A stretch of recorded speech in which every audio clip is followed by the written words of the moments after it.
Muito bom dia para você, bem-vindo. Bom dia a todas, um prazer estar com vocês, vamos trocar ideia, vai ser bem legal. Tava acompanhando já no meu programa as fofocas dos Kardashianários, né? Vamos que vamos.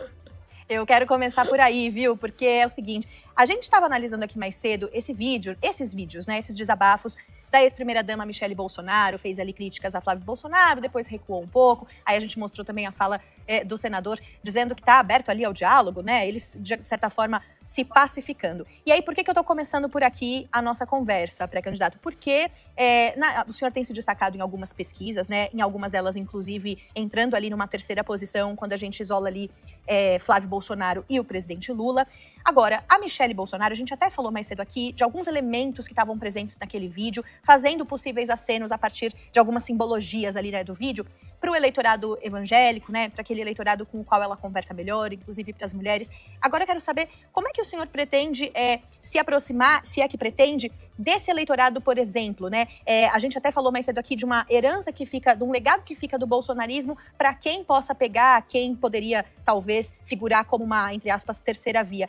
Esse é o caso, você está olhando para isso nesse sentido de tentar se aproximar, fazer acenos também para um eleitorado do qual Michele parece estar tentando? Vamos por partes. O eleitorado antipetista era o eleitorado antipetista antes do Bolsonaro existir. As pessoas votaram no Aécio, as pessoas votaram no Alckmin, as pessoas votaram no José Serra, as pessoas votaram no Fernando Henrique, ele venceu 2 eleições em primeiro turno.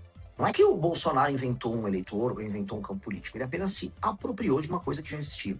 E por uma parte desse eleitor, especialmente os mais velhos, houve uma paixão. Essas pessoas são apaixonadas pelos Bolsonaro. Tanto que, como a nossa colega aqui disse muito bem, vivem as fofocas. O Bolsonaro acordou com dor de barriga, a Michele chorou, não sei o que, ele comeu farofa e derrubou na roupa. As pessoas acompanham aquilo como se fosse uma novela nas redes sociais. É engraçado, é divertido e ajuda a fazer a manutenção, vamos dizer, da atenção do leitor, só que é um fim em si mesmo, é igual assistir um reality show. Qual a utilidade do reality show? Te entreter, o tempo passa, mas nada acontece. E na política, o tempo não precisa passar, mas com certeza as coisas precisam acontecer. E o Flávio e a família Bolsonaro em nada fazem coisas acontecer porque eles são políticos muito inábeis. E o que essa história mostra? Ora, se essa família não consegue nem se administrar, se o patriarca da família, que é o Bolsonaro, que já é um homem muito limitado intelectualmente, não consegue, vamos dizer, colocar sua esposa e o seu filho para conversar, e eles precisam lavar roupa suja em público, mostra que eles não têm capacidade de liderança, como nunca tiveram. Né? O Bolsonaro, querendo ou não, é um erro do destino que aconteceu com as redes sociais. Mas eles têm um eleitorado muito grande. Existe o antipetismo e existe o bolsonarismo. Todo bolsonarista é antipetista, mas nem todo antipetista é bolsonarista. Dentre os mais jovens, que eu já lidero, de acordo com a pesquisa Atlas, eu bato 40% no público de 16 a 24 anos. Não existe mais bolsonarismo. É como se fosse um reality show antigo. É como se fosse o Bambam do Big Brother, tá? Que não faz mais sentido para gerações mais novas. Então, é um produto velho. Dentre as pessoas mais velhas, eu tenho que separar quem vai ficar apaixonado pela família. E aí eu vou botar aí 15% do eleitorado, talvez até 20%. E o resto, quem é que vai fazer um voto pragmático contra o PT? Eu vou buscar quem vai fazer um voto pragmático contra o PT. Eu não estou buscando a atenção, vou dar um perfil demográfico. Um homem e uma mulher com mais de 65 anos que ficam colocando mãozinhas de oração quando o Bolsonaro aparece doente. Essa pessoa, ela vai ficar na frente do quartel com o Bolsonaro. Essa pessoa gostaria que o Bolsonaro tivesse, sei lá, dado um golpe para salvar a gente do comunismo, essas coisas. Tudo bem, ela fique lá com os Bolsonaro. Eu vou contar com essa pessoa no segundo turno. No primeiro turno, eu tenho que falar sobre problemas reais, sobre pessoas reais. Existe, por exemplo, vocês estavam comentando agora há pouco sobre o aceno que o Bolsonaro quer dar às mulheres. Você não acena para uma mulher concreta falando do PL da misoginia. As mulheres concretas, elas estão preocupadas com creche para criança que tem uma merenda boa. Ela está preocupada com violência no meio da rua, violência física contra ela, contra a filha dela ou contra o filho dela. Ela está preocupada com renda concreta, porque além do custo de vida ter aumentado, um problema real que atinge as mulheres é boa parte das novas relações que existem entre homens e mulheres no Brasil não são formalizadas. Você tem a moça que fica grávida, tem um filho, e o vagabundo do pai não paga pensão. Então esses são problemas concretos que não estão sendo abordados nessas discussões meio só para inglês ver, tipo, o PL da misoginia, acho que o cara foi misógino no ambiente da... Cara, isso não tá sendo discutido por as mulheres do Brasil, mais pobres, humildes. E eu tô rodando, quando eu tô lá no Maranhão, elas estão discutindo esses temas que eu levantei. E elas não estão discutindo essa fingição, a fingição eleitoral que os caras de direita estão fazendo para conquistar de maneira falsa o voto feminino. Maria? Oi, vocês me ouvem? Eu não sei se vocês me ouvem, eu tô meio travada aqui a imagem pra mim, mas eu vou perguntar Te ouvindo mesmo assim. e vendo super Boa bem. tarde, bom dia. Tá bom. Bom dia, Renan. Um prazer estar aqui com você. A minha pergunta tem a ver também com isso, né? Eu entendo que você tem um posicionamento mais pragmático. Agora, ouvindo a sua fala, entendo que é um posicionamento mais pragmático. Como é que você acha que você consegue ter uma capilaridade, né? Sei também, como você também disse, os jovens, né? Como vocês são populares com os jovens. Mas com esse posicionamento mais pragmático, como é que você consegue ter uma adesão num país altamente polarizado, onde a emoção tem regido muito o voto aqui do brasileiro? Então, como é que você vai adentrar, furar bolhas, né? Furar essas bolhas com esse discurso mais pragmático? E se você se insere ali, por exemplo, no campo da direita, como é que você se insere também nisso? Porque eu frequento muito o campo da direita e ainda vejo que as pessoas torcem muito o nariz lá pro próprio Partido Missão. Então, como é que você enxerga tudo isso? Ué, uma pessoa no campo da direita, que é bolsonarista, eu não estou atrás do voto dela. Simplesmente, essa pessoa com esse perfil que ela vai até o fim com os Bolsonaro, ela não precisa votar em mim. Ela vai votar em mim no segundo turno. No primeiro turno, existem milhões de outros brasileiros. A questão, pra mim, eu não acredito no termo polarização. Esse foi um termo que a imprensa cunhou pra falar que existem dois extremos. Eu não acho que o Lula nem o Flávio Bolsonaro são extremistas. Acho que eles são de centro. A agenda dos dois é muito parecida, tanto que eles votaram igual, por exemplo, no fim da escala 6x1, votaram junto aí no negócio da misoginia. Ambos estão envolvidos no escândalo do Banco Master, ambos estão envolvidos no escândalo do INSS. Se você olha direitinho, não tem polarização. Você tem os caras do centro político que os olhos verdes do Bolsonaro encantaram um público, e, vamos dizer, o colchão malhado agora do Lula é do outro público. É uma piada, mas é real, assim, é sobre personalidade. E como eu adentro isso? Com algo chamado imaginação. Você colocou, Renan, você tem um pensamento racional, meio mais concreto. E coisas concretas não costumam ganhar corações, mas na verdade eu venho ganhando corações. E onde eu demonstro pra você que eu ganho corações? Não é nem que eu ganho coraçõezinhos de fãs e tal. Não é nem isso. Eu proponho um sonho de um Brasil diferente que integra as pessoas. E aí a gente percebe, ao eu propor esse sonho, que todos os eventos que eu faço são maiores que os dos demais candidatos. Quando eu vou num podcast, quando eu vou numa rádio, eu dou mais audiência do que os demais candidatos. Isso é sintoma de algo muito novo. Tá? Isso é um sintoma de algo muito quente. E esses fenômenos que ficam quentes, eles tendem a se espalhar melhor. Então, eu comecei com 1%, depois para 5%. Na pesquisa Atlas, nos trackings que saem dessa pesquisa por aí, 8, 9, 10, 11, eu preciso me firmar em terceiro agora. E eu já estou me firmando em terceiro. Eu nem acho que eu esteja mais competindo agora no patamar dos governadores. Eu já estou indo para um patamar que eu preciso buscar o Flávio. E nesse jogo, nesse desenho que eu coloco para você, sonhar e propor uma imaginação do que é um Brasil sem favela, o que é um Brasil em que o Nordeste é desenvolvido, o que é um Brasil em que a bandidagem será destroçada, o que é um Brasil que vai saber utilizar suas terras raras como um instrumento real para enriquecer as pessoas. E eu falar dessas propostas, eu ir viajar ao Brasil profundo, eu ir pro Pará de carro, eu ir pro Maranhão de carro, eu ir pro Rio Grande do Norte, no interior, no sertão árido de carro, nenhum deles está fazendo. E aí as pessoas passam a viver do sonho comigo. E sonho é sobre emoção também. A sua imaginação e o seu coração batendo juntos. E quando essas coisas acontecem, você emociona as pessoas abraçam o seu sonho. E isso é muito poderoso, muito poderoso. Quero aproveitar que o senhor citou o Pará, né? Lideranças indígenas na região ali do Baixo Tapajós, no oeste do Pará, protocolaram uma representação no Ministério Público Federal contra o senhor. A iniciativa o acusa de racismo, né? Também de disseminação de desinformação em relação a declarações feitas durante a sua passagem ali por Santarém. Teve um vídeo, né, em que você classifica as pessoas que estavam ali protestando de povos tradicionais como uma sabotagem gigantesca para o desenvolvimento da região com relação a uma empresa por lá, que é a Cargill. Então, quero aproveitar para abrir espaço também para te ouvir a respeito desse assunto, dessa representação, e também para aproveitar para questionar a figura, por exemplo, do Partido dos Trabalhadores, né? O PT tem ali um trânsito com as comunidades tradicionais. O senhor vai se antever a elas, vai se opor a elas de alguma maneira, ou não? Já começo mantendo o que eu disse. Primeiro que ninguém ali é índio. A tal da tribo que está se opondo a mim chama Borili. É uma tribo que desapareceu no século XVIII, aí um antropólogo foi e redescobriu agora para demarcar a terra. Sabe? Eles ressurgiram 200 e tantos anos depois e eles estão de volta. Naturalmente, faz parte de uma espécie de uma máfia que foi criada aqui no Brasil para dificultar a instalação de infraestrutura nos estados brasileiros, para fazer sabotagem, para trabalhar com o estrangeiro e trabalhar com um partido político que praticamente cafetina as pessoas nesse assunto, que é o PSOL. A Cargill tem um entreposto gigantesco que faz escoar a produção da agricultura do Pará e do Mato Grosso.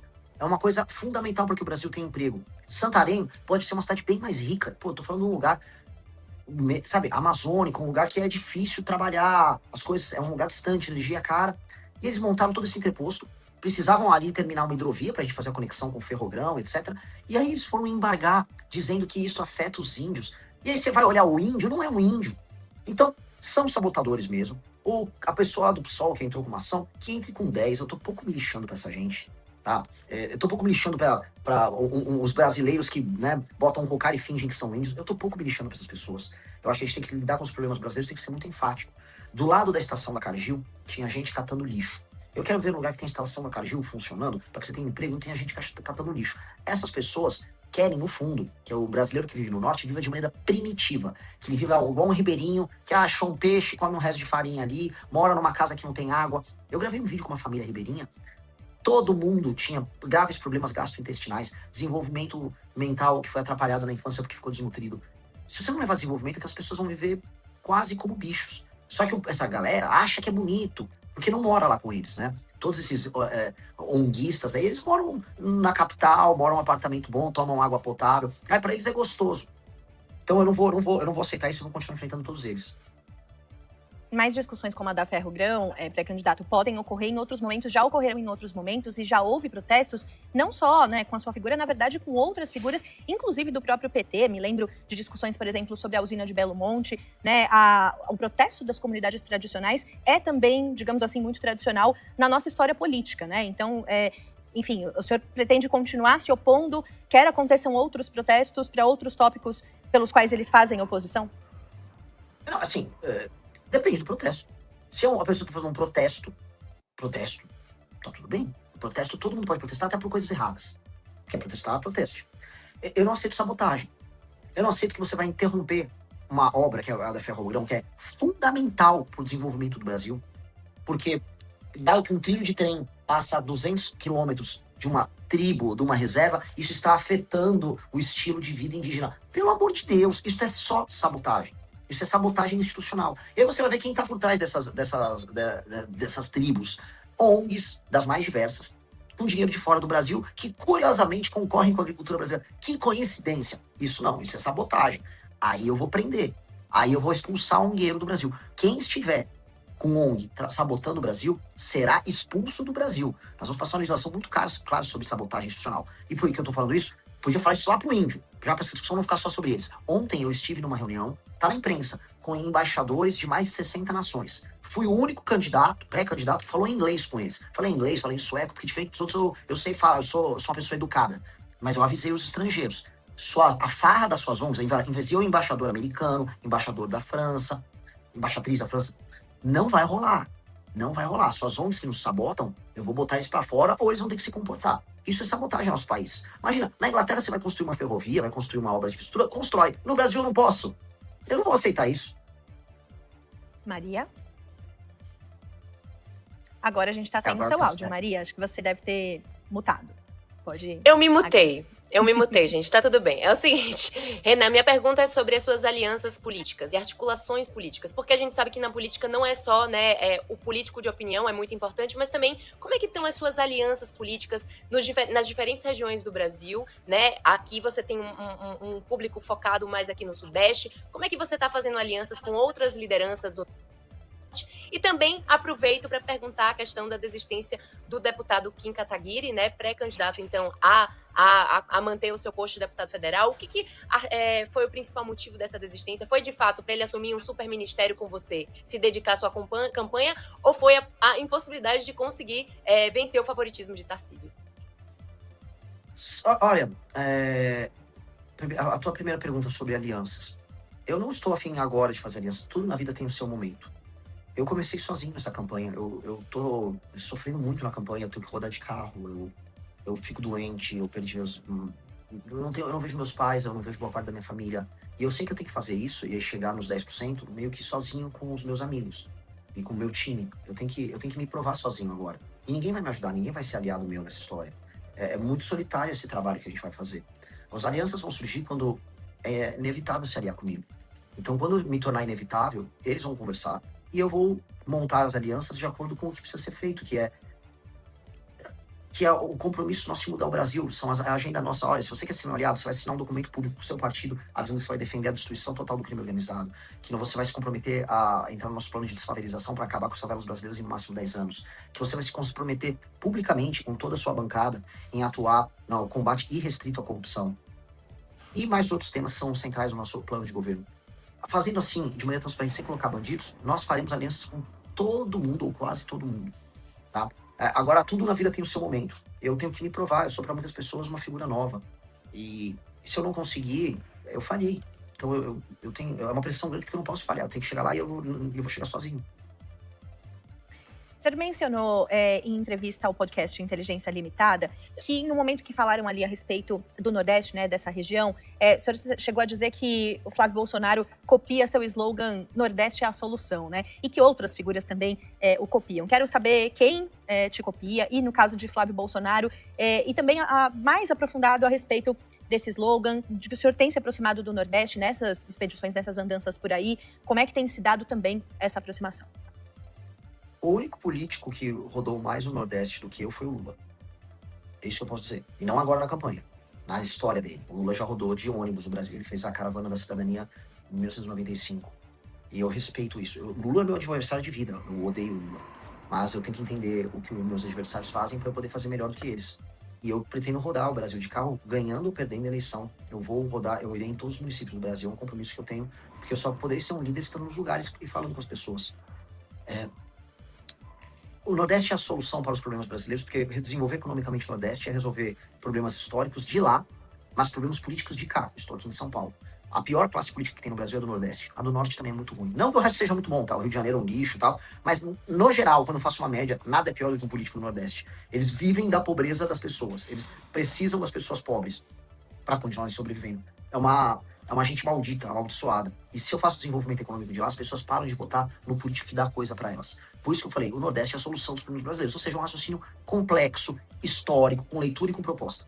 O Flávio, como ele copia tudo, e eu falava, eu já usei o slogan do Nordeste é a solução muitas vezes. Aí o Flávio vai fazer um evento no Nordeste, aí bota uma camiseta do Nordeste é a solução, porque o Nordeste é a solução pros votos dele pra ele ganhar a eleição. Esse cara é um idiota completo. Aí quando eu falava em direito penal do inimigo, eu tinha um slogan que é o prendeu, matou. Aí o Flávio falou lá com o marqueteiro, eu preciso fazer isso igual, o que eu faço? Aí o marqueteiro, faz prendeu, neutralizou. O que eu faço com um cara desses, né? É uma imitação mal feita do que eu falo. A imitação chegou num ponto que eu fui o primeiro para as pessoas trazer para o Brasil a discussão sobre trazer AI e Machine Learning para o SUS. Nós temos uma proposta enorme, você tem que estudar o que o Google fez em algumas nações, o que a China está fazendo, o que o NHS está fazendo lá na Inglaterra, que é o sistema, é o SUS deles. Aí o Flávio vai lá, eu vou colocar a inteligência artificial no SUS. Hã? Como? Qual é a instância que ela vai ser utilizada?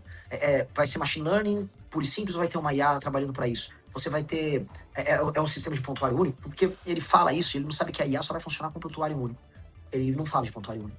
Então, ele copia o slogan, mas ele não copia a proposta porque ele não estuda. Porque o Flávio, assim como os membros da família dele, ele tem déficit cognitivo. Tô sendo elegante, isso quer dizer que ele é burro. Então, ele só fala as coisas mais simples e vai jogando pra frente. E isso me irrita muito. Isso é uma droga, porque você tenta ser verdadeiro, de verdade. Assim, eu sou uma pessoa verdadeira. Eu posso tá perdendo voto com o que eu tô falando aqui. Mas eu prefiro falar a verdade o tempo todo. E eu não consigo me faz muito mal lidar com pessoas que são falsas o tempo todo.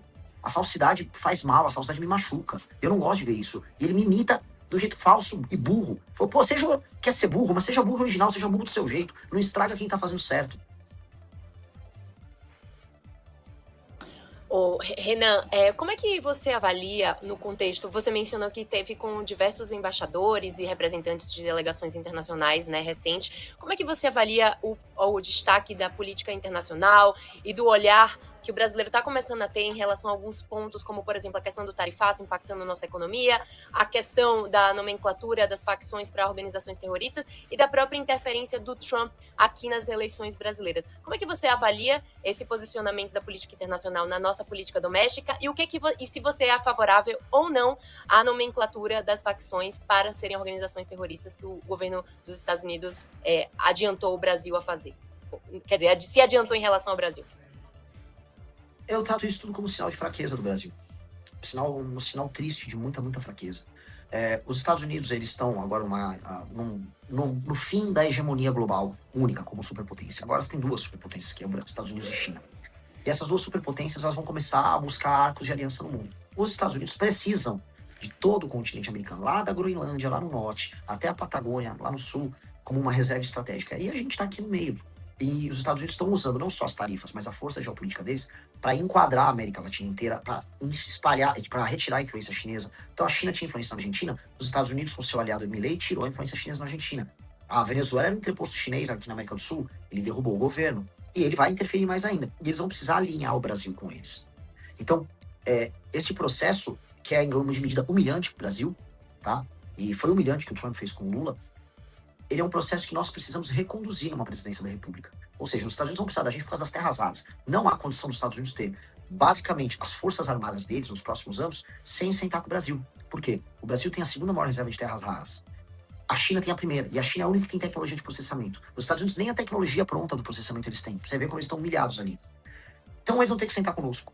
Ou a gente senta de maneira altiva e monta um plano de começar não apenas a extrair, mas processar as terras raras e produzir um complexo industrial no Brasil, ou a gente vai ficar sempre vendendo as coisas pros outros e fazendo um negócio ruim, que é o que tá acontecendo agora. Eu tô dando uma dica. Empresários brasileiros já estão se unindo com empresários americanos. Esses empresários brasileiros são amigos de políticos. Então os políticos brasileiros vão vender os nossos recursos pros gringos e a gente não vai ficar com nada. É um novo pau-brasil. Eu vou brecar tudo isso, tá? Mas este é um novo cenário global que tá pintando, em que se a gente trabalhar direito com o Japão, com Taiwan, com Índia, com a União Europeia, com os Estados Unidos, nós podemos transformar o Brasil numa powerhouse, né? Num lugar muito poderoso que não apenas extraia, vamos dizer, você extrai o neodímio, o disprósio, você extrai esses minérios, você consegue processar, aí você consegue fazer o ímã no Brasil. Desse ímã você consegue fazer as baterias para drone, para carro, para celular. Eu tô falando aqui no celular, o ímã que vai no seu celular vai terra rara. Todo esse complexo de produtos começar a ser feito no Brasil com centenas de milhares, milhões de empregos de altíssima qualidade, muito dinheiro ficando aqui. E a gente muda o Brasil. Então, isso é uma maneira da gente se adaptar geopoliticamente a esse contexto novo que está vindo aí. E a maneira que eu defendo também. Sobre o enquadramento como organizações terroristas, eu sou bem direto. Eu fui o primeiro a trazer um debate público o enquadramento naquilo que chama de direito penal do inimigo, que é tratar como um ente diferente, anômalo, a facção. Chamar de terrorista é só um nome. Ah, ele é terrorista. E eu acho que, assim, o Brasil não tem que ficar esperando os Estados Unidos fazer nada. Eu acho humilhante se os Estados Unidos tiverem que agir aqui no Brasil. Não aceitarei como presidente. Eu aceitaria, assim, acordo logístico, acordo de troca de tecnologia, compra de equipamentos americanos especiais para fazer operações, porque eu quero pegar as favelas brasileiras, eu quero destruir todas as lideranças do crime organizado da maneira mais indolor possível. Se eu puder, o chefe, o DOCA, vai dar nome aqui, DOCA, o urso, traficante aí do Comando Vermelho.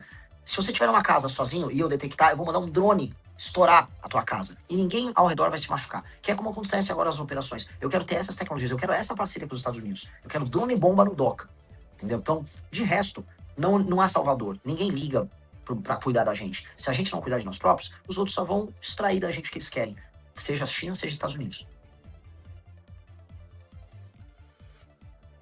Que é do nosso comentarista político, Rafael Cortez, ele que tinha colocado aqui para a gente reproduzir para o senhor, que é o seguinte, colocando aí um cenário, né, em que o senhor chegue aí à presidência da República, dá para fazer reformas liberalizantes na economia sem se juntar à política tradicional? Quer dizer, esses acordos que eventualmente precisam ser feitos no fazer político quando já se está no poder. Como é que é isso para o senhor? Veja, o Brasil é um país complicado. Eu vou ganhar as eleições, mas muitos brasileiros vão votar em muitos políticos ladrões. Então, o brasileiro vai, de maneira consciente até a urna, vai apertar o número de um político ladrão e vai eleger um político ladrão. É certeza que isso vai acontecer. Então, falando assim, centenas de deputados corruptos que vão estar lá em Brasília só para fazer jogo sujo serão eleitos pelas pessoas. As pessoas reclamam e votam. O brasileiro é doido. Ele não pode ver um ladrão, o brasileiro sai votando. Isso é a realidade. Então, eu vou ter que lidar com essa realidade. Não quero lidar, mas eu vou ter que lidar. O que eu vou fazer? Do outro lado, eu ganhar a eleição significa que o mesmo brasileiro que também votou no ladrão está querendo uma pessoa que não seja um bandido, que seja claramente fora do jogo e que estabeleça novas regras de funcionamento da política. O que eu vou impor são as regras para uma aliança para passar as nossas reformas. Regras muito claras de participação no governo, e essas serão públicas, tá? O que eu vou fazer é quase como se fosse um edital para participar do meu governo. Talvez, partidos que quiserem conversar comigo, aqui tá a pauta. Eu ganhei a eleição para presidente com essa pauta. Soltem uma ata oficial aí pelo seu partido, uma resolução. Com essa ata vocês aderem, e aí podemos, como pessoas absolutamente probas, compor governo e montar uma maioria na Câmara dos Deputados, uma maioria no Senado, para podermos trabalhar. Este vai ser o critério. E eu vou conversar com todos.